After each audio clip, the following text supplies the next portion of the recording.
Le rôle de la trompette est surtout héroïque et allègre.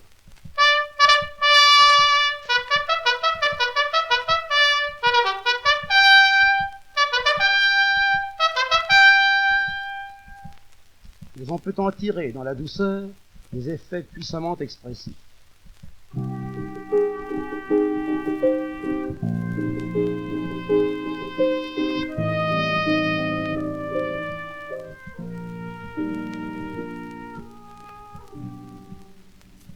Les apanages du trombone sont l'éclat et la majesté.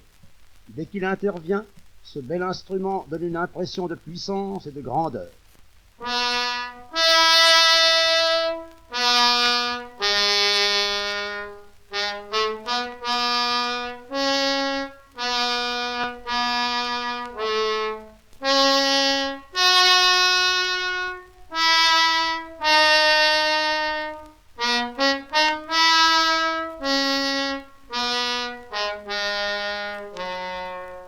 Les timbales se composent d'une peau tendue sur un bassin hémisphérique. Elles peuvent faire entendre des notes précises et elles ont des emplois divers. En voici deux des plus fréquents. D'abord le trémolo, qui peut s'enfler à volonté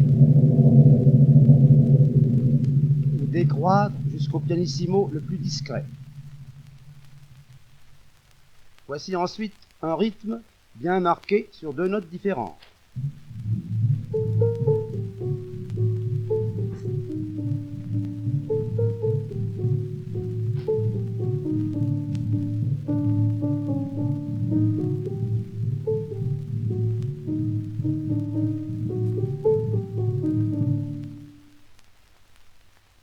Le xylophone est composé de lames de bois ou d'acier qu'on frappe avec des maillets.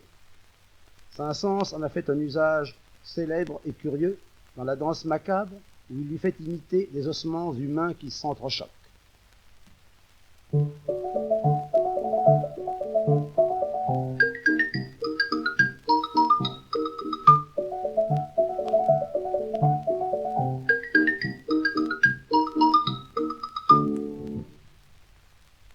Les jeux de timbre, le glockenspiel et le vibraphone rendent des sons argentins.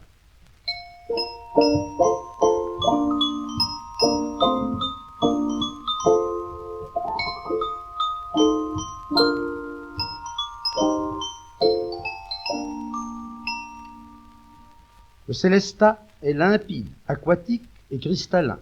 En voici un emploi charmant qui fait penser à des fusées d'eau dans un aquarium.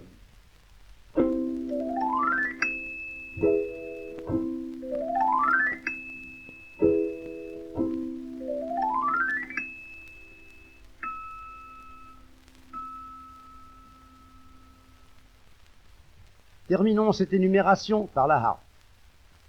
Cet instrument merveilleux est l'un des plus anciens du monde. Dans sa forme actuelle, il offre des ressources extrêmement variées, mais que ce soit par des accords,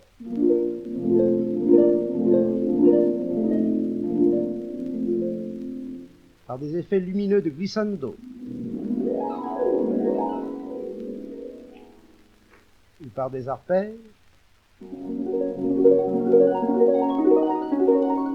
on s'en sert le plus souvent pour éveiller des visions séraphiques et des idées supraterrestres. Les flûtes sont les instruments les plus aigus et les plus légers de l'orchestre. La grande flûte en est le plus diaphane, le plus aérien.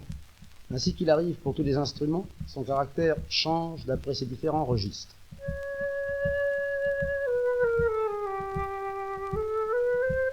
Vous l'entendez ici dans le médium, où il prend un caractère vaporeux.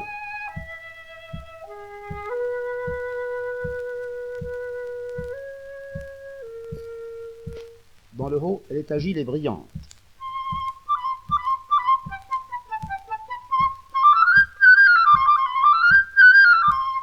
La petite flûte, leste et gaie, est quelquefois un peu stridente.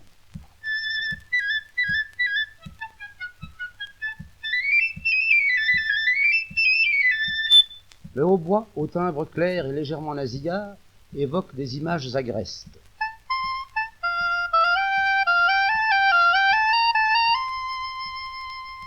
Mais il sait aussi être sentimental. Le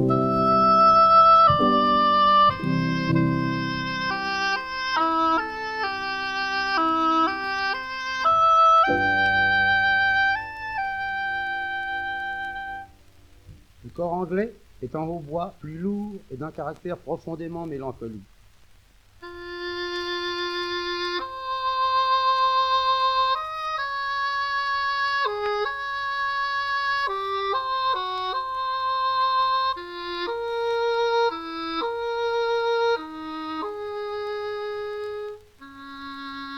Ces sons graves ont une vibration pathétique et même douloureuse.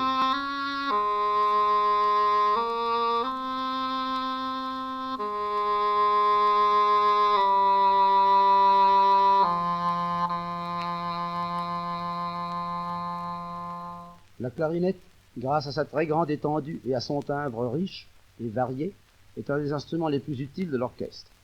La voici dans un passage qui demande de la souplesse et de la rapidité.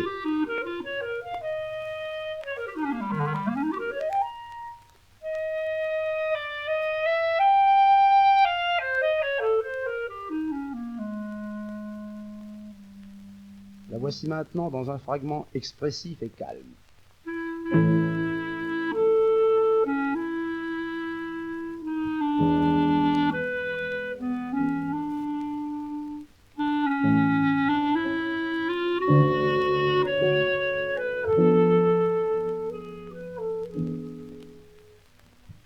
Le saxophone, dont le timbre prenant a été si souvent galvaudé dans la musique de danse, est surtout à sa place dans la douceur et la tendresse.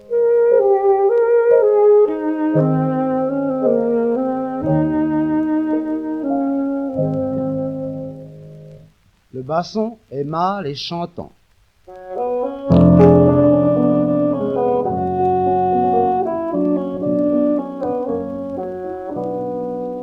Mais il est excellent parfois dans le comique, notamment quand il s'agit d'évoquer des personnages grotesques.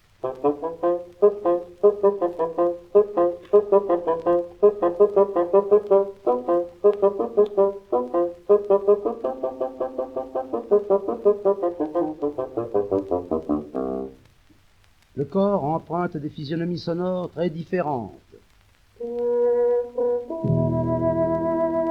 d'une poésie pénétrante quand il semble résonner la nuit dans les profondeurs d'un sous-bois.